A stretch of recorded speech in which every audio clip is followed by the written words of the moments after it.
Hello everyone, welcome back to CCI Education. I am Anshika Bhatnagar, your own biology teacher. Today we are going to discuss about DNA replication. We all know that DNA stands for deoxyribonucleic acid and इसका क्या होता है, double helix structure होता है और इसको किसने discover किया था? जेम्स वाटसन और फ्रांसिस क्रिक ने किया था। क्यों करते हैं हम? जो डीएनए रेप्लिकेशन होता है उससे क्या होता है कि डीएनए की काफ़ी सारी आइडेंटिकल कॉपीज़ हमें मिलती है और किसी भी ऑर्गेनिज्म के जेनेटिक मेकअप को स्टडी करने में यूज़फुल होता है। जैसे कि हम यहाँ पे डबल हेलिक्स स्ट्रक्चर देख सकते हैं। हमें पता है कि एक एंटीपोलैरिटी होती है इसके बीच में। कैसे कि जो एक 3 एंड होगा दूसरा क्या होगा 5 एंड होगा, और अगर एक 5 एंड होगा तो दूसरा क्या होगा 3 एंड होगा। ये शुगर फॉस्फेट से मिलकर बनी होती हैं दोनों चेन्स जो होती हैं, और इनके बीच में क्या होते हैं, बेस पेयर्स होते हैं। बेस पेयर कौन कौन से होते हैं? हमारे 4 बेस पेयर होते हैं, that is your adenine, thymine, guanine and cytosine. And A और टी के बीच में क्या होता है, हमारा डबल बॉन्ड होता है, और गुआनिन और साइटोसिन के बीच में क्या होता है, ट्रिपल बॉन्ड प्रेजेंट होता है। इस तरह से यहाँ पे क्या होता है, जो डबल हेलिक्स स्ट्रक्चर होता है डीएनए का वो प्रेजेंट होता है। Let's move forward. एंड क्यों करते हैं हम रेप्लिकेशन डीएनए का? पहले मैंने बताया कि जब हम एक डीएनए से काफ़ी सारी उसकी कॉपीज बना सकते हैं उसको हम क्या बोल सकते हैं, डीएनए रेप्लिकेशन बोलते हैं। इसके लिए अप्रोच कौन सी होगी? सेमी कंजर्वेटिव रेप्लिकेशन अप्रोच होगी। क्यों? क्योंकि अगर हमने यहाँ देखा, जैसे हमारा पॉलीन्यूक्लियोटाइड चेन्स का जो डीएनए है उसको हमने रेप्लिकेट कराया। अब रेप्लिकेट कराने के बाद में इसका एक स्ट्रैंड दोनों में कॉमन है और एक स्ट्रैंड क्या है, न्यू ऐड हुआ है। जो पुराना स्ट्रैंड है जो कि हम इसके पेरेंट से आया है उसको हम क्या बोलेंगे, पेरेंट स्ट्रैंड बोलेंगे, और जो न्यू स्ट्रैंड ऐड हुआ है वो एक नया डीएनए बनाएगा और उसको क्या बोलोगे आप, डॉटर डीएनए बोलोगे।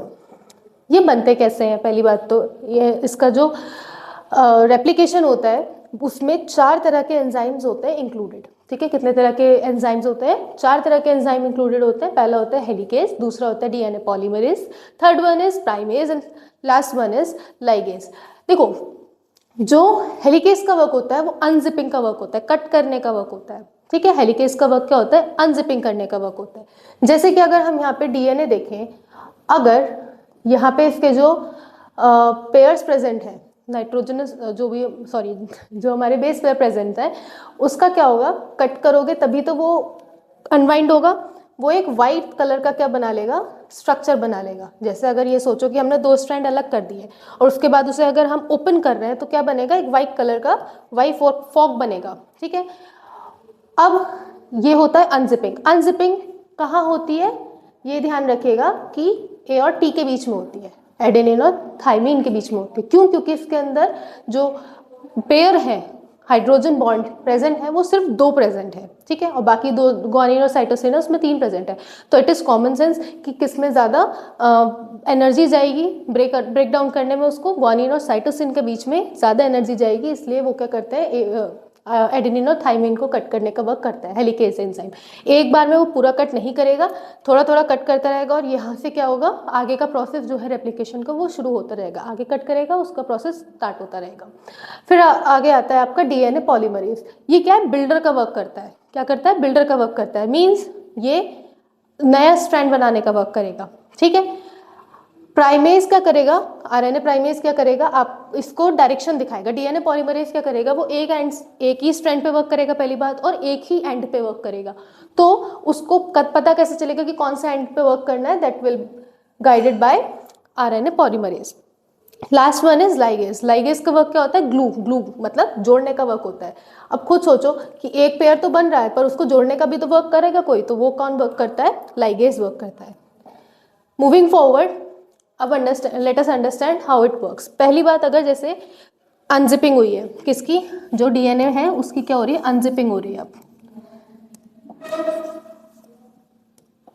डीएनए की क्या हुई है, अनजिपिंग हुई है। फॉर एग्जांपल इस तरह से कुछ अनजिपिंग हुई है डीएनए की, और बीच क्या हुआ है, जो हमारे बेस पेयर्स हैं वो कट डाउन हो गए।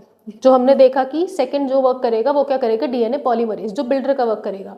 तो यहाँ पे आके क्या हो जाएगा, अटैच हो जाएगा। ठीक है, एक जगह आके अटैच हो जाएगा। दूसरा क्या है, जब ये बिल्ड करना, और जो हमारा आरएनए पॉलीमरेज है वो क्या करेगा, बिल्ड करके मतलब जो गाइड किया है और उसके आगे वो आगे प्रोसीड करेगा न्यू स्ट्रैंड बनाने के लिए। और लास्ट वन क्या होता है, लाइगेज, वो क्या करेगा, इनको बाइंड करके रखेगा। अगर हम यहाँ देखें कि एक एंड से तो कंटिन्यूस सिंथेसिस हो रही है, ठीक है, एक एंड से क्या हो रही है, कंटिन्यूस सिंथेसिस हो रही है, तो वो एंड क्या कहलाएगा बेटा, लीडिंग स्ट्रैंड। वो क्या कहलाएगा, लीडिंग स्ट्रैंड। पर जब, और वो किस लिए हो रही है, क्योंकि वो टेम्पलेट स्ट्रैंड की तरफ हो रही है, तो वो एकदम हो जाएगी, उसको टाइम नहीं लगेगा ज़्यादा। दूसरी एंड क्या होगी, लीडिंग एंड से अवे हो रही है, ये देखो, ये क्या हो रही है, लीडिंग एंड के अपोजिट हो रही है, और जब अपोजिट होगी तो उसके लिए क्या होगा, डिसकंटिन्यूस सिंथेसिस होगी, और उसको क्या बोलोगे आप, लैगिंग स्ट्रैंड बोलोगे। इस स्ट्रैंड को क्या बोलोगे, जहाँ पे डिसकंटिन्यूस सिंथेसिस होगी उसको क्या बोलोगे आप, लैगिंग स्ट्रैंड बोलोगे, और जहाँ कंटिन्यूस सिंथेसिस होगी उसको क्या बोलेंगे हम, लीडिंग स्ट्रैंड बोलेंगे। और जो हमारा ओजाकी फ्रेगमेंट्स मीन्स, क्योंकि जब ये डिसकंटिन्यूस सिंथेसिस हो रही है तो ये फ्रेगमेंट्स में वर्क करे, फ्रेगमेंट्स में फॉर्म होगा, और जब फ्रेगमेंट्स में फॉर्म होगा तो उसको क्या बोलते हैं हम, ओजाकी फ्रेगमेंट्स बोलते हैं। और इसके बाद जो इनको बाइंड करने का काम है वो कौन सा एंजाइम करेगा, लाइगेज एंजाइम करेगा। और इस तरह से आपके दो डिफरेंट डीएनए क्या होंगे, फॉर्म हो जाएंगे, ठीक है।